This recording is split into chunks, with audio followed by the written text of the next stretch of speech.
ঈদযাত্রায় সাভারের সড়ক মহাসড়কে বেড়েছে যানবাহনের চাপ। সেখানকার পরিস্থিতি জানাতে সরাসরি যুক্ত হচ্ছেন সহকর্মী শফি মাহমুদ। শফি, এই মুহূর্তে সড়ক মহাসড়কের পরিস্থিতি কেমন দেখছেন সে বিষয়ে জানাবেন। প্রথমেই বলে রাখি, আমি যেই অংশটিতে রয়েছি একটি বাইপাইল স্ট্যান্ড এলাকা। এই অঞ্চলটি, এই মহাসড়কটি এখানে নবীনগর চন্দ্রা এবং বাইপাইল আব্দুল্লাহপুর হয়ে চন্দ্রা, এই মহাসড়কটিতে আমরা দেখতে পেয়েছি যে সন্ধ্যার পর থেকেই আসলে হঠাৎ মানুষের বিশাল ঢল নামে এবং সেই দিক বিবেচনায় কিন্তু গাড়ির একটা স্বল্পতা তৈরি হয় এবং সন্ধ্যার পর থেকেই বেশ দীর্ঘ সময় ধরে অনেককে আমরা অপেক্ষা করতে দেখেছি এই সড়কটিতে গাড়ির অপেক্ষায়। এবং কি আমরা দেখতে পেয়েছি যে এই পরিবহন সংকটের কারণে বেশ কিছু লোকাল পরিবহন যেগুলি এখন টাঙ্গাইল বা সিরাজগঞ্জমুখী রওনা হয়েছেন সেগুলিতেও কিন্তু যাত্রীরা উঠছেন।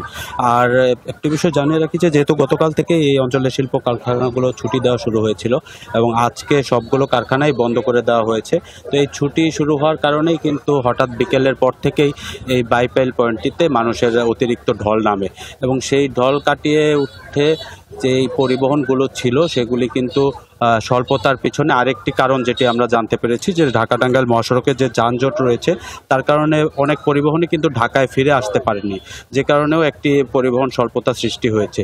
তো এই বিষয়গুলি বাদ দিলে সাভারের যে অন্য আরেকটি মহাসড়ক রয়েছে ঢাকা আরিচা মহাসড়ক, সেটি কিন্তু এখন যান চলাচল একদমই স্বাভাবিক। সেই পথটি অতিক্রম করতে এই অঞ্চলে যাত্রীদের কোনোই দুর্ভোগ পোহাতে হচ্ছে না। তবে এই যে বর্তমানে যে পরিস্থিতি রয়েছে, যদি গাড়ি পরিমাণ বৃদ্ধি না হয় তো সেই ক্ষেত্রে হয়তোবা এই বাইপাইলে যারা অপেক্ষারত রয়েছেন তাদেরকে দীর্ঘ সময় আরও বেশি অপেক্ষা করতে হতে পারে। যদিও আমরা দেখতে পেয়েছি যে সন্ধ্যার পরে যে সড়কের পরিস্থিতি ছিল, এখন কিছু সময় আগে থেকে বেশ কিছু পরিবহন এখানে ঢুকতে শুরু করেছে এবং যাত্রীরা কিন্তু আসলে এই পরিবহন স্বল্পতার কারণে তাদের বিকল্প পথ হিসেবে অনেকেই খোলা ট্রাকে করেই তাদের গন্তব্যে রওনা হচ্ছেন। তো এই অঞ্চলটিতে এখন পর্যন্ত সর্বোপরি যদি বলি কোথাও যানজটের কোনো ধরনের ভোগান্তি ছিল না। একমাত্র এখন যেটি সৃষ্টি হয়েছে যে বাইপাইল অঞ্চলে পরিবহন স্বল্পতা, সেটিও পরিবহন সংশ্লিষ্টরা বলছেন যে খুব শীঘ্রই হয়তো ঢাকা থেকে গাড়িগুলি এদিকে চলে আসলে এই পরিবহন স্বল্পতাও কমে যাবে। আর পাশাপাশি সড়কের আইন শৃঙ্খলা পরিস্থিতি স্বাভাবিক রাখার উদ্দেশ্যে এখানে আমরা দেখতে পেয়েছি যে গুরুত্বপূর্ণ যে পয়েন্টগুলি রয়েছে সেখানে পুলিশের অতিরিক্ত সদস্য মোতায়েন রয়েছে, পাশাপাশি তাদের সাথে কাজ করছে এই অঞ্চলে সেনাবাহিনীর দায়িত্বপ্রাপ্ত সদস্যরাও। তো সব মিলিয়ে আইন শৃঙ্খলা বাহিনীও কিন্তু বলছে যে সড়কে এবার পরিস্থিতি অনেকটাই স্বাভাবিক এবং নিরাপদ রয়েছে, যানজটের ভোগান্তিও নেই এবং পরিবহন সংকটটি যদি কেটে যায় এই বাইপাইলে যারা যাত্রীরা অপেক্ষারত রয়েছেন পরিবহনের জন্য তাদেরও এই ভোগান্তি নিরসন হয়ে যাবে। ধন্যবাদ আপনাকে। দর্শক, আমাদের সহকর্মী শফি মাহমুদ যুক্ত হয়েছিলেন সাভার থেকে, সেখানকার মহাসড়কের খবর জানাচ্ছিলেন। মহাসড়কের পরিস্থিতি জানাতে এবারে টাঙ্গাইল থেকে যুক্ত হচ্ছেন সহকর্মী সোহেল তালুকদার। সোহেল, দিনভর থেকে যানজট ছিল, এখন পরিস্থিতি কি? এই রাত 9টার বেশি সময় এখন বাজছে, এখন কি একটু যানজট কমেছে নাকি আরো বেশি পরিস্থিতির অবনতি হয়েছে জানাবেন।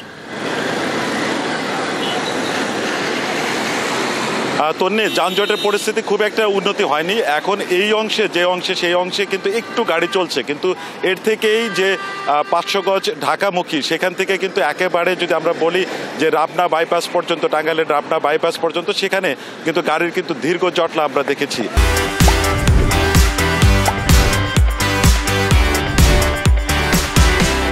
আমরা সকাল থেকেই এই মহাসড়কে ছিলাম, এখন আমরা দেখতে পাচ্ছি যে এখানে সেনাবাহিনীর একটি টহল তারা এই কাজ করছে।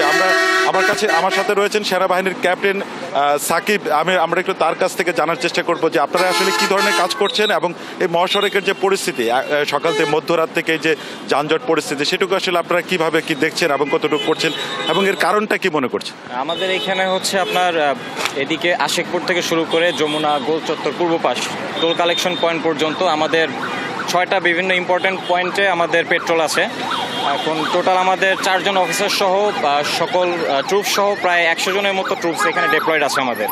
আমাদের বিভিন্ন পয়েন্টে হচ্ছে আপনার এখানে যানজটের যে মেইন কারণ সেটা হচ্ছে এই বিভিন্ন জায়গায় আপনার লোকজন বাসে তোলা নিয়ে অনেক বাস থামাচ্ছে, ওই জায়গাগুলোতে যানজট হচ্ছে। আমাদের যেসব জায়গায় পেট্রোল আছে এই ধরনের যত্রতত্র বাস যেন না থামায়, এই ব্যাপারে আমরা সোচ্চার আছি যাতে জ্যাম। ধন্যবাদ। আপনি শুনছিলেন যে তারা সেনাবাহিনীর যে কাজটি করছে। আমি যদি এই পাশে একটু দেখাই যে আসলে তন্নি যানজটের যে পরিস্থিতি, আমার এই পাশে দেখতে পারবেন যে গাড়ির যে স্রোত, ঢাকা থেকে যে গাড়ির যে স্রোত, সেই স্রোত কিন্তু একেবারেই থামছে না। এবং আমরা যেটুকু তথ্য পেয়েছি যে চন্দ্রাতে অসংখ্য মানুষ যারা গণপরিবহন না পাওয়ার ফলে দাঁড়িয়ে রয়েছেন, এবং ঢাকামুখী যে লেনটি রয়েছে সেই লেনটিতে তো কিন্তু একই অবস্থা। গেল মধ্যরাত থেকে যেটি চলছে, আমরা যদি বলতে পারি যে প্রায় 20 ঘন্টা ধরে কিন্তু এই ঢাকা টাঙ্গাইল মহাসড়কের 25 কিলোমিটার অংশে থেমে থেমে যানজট হচ্ছে, এবং কোথাও কোথাও কিন্তু মানে দীর্ঘ সময় অপেক্ষা করতে হচ্ছে।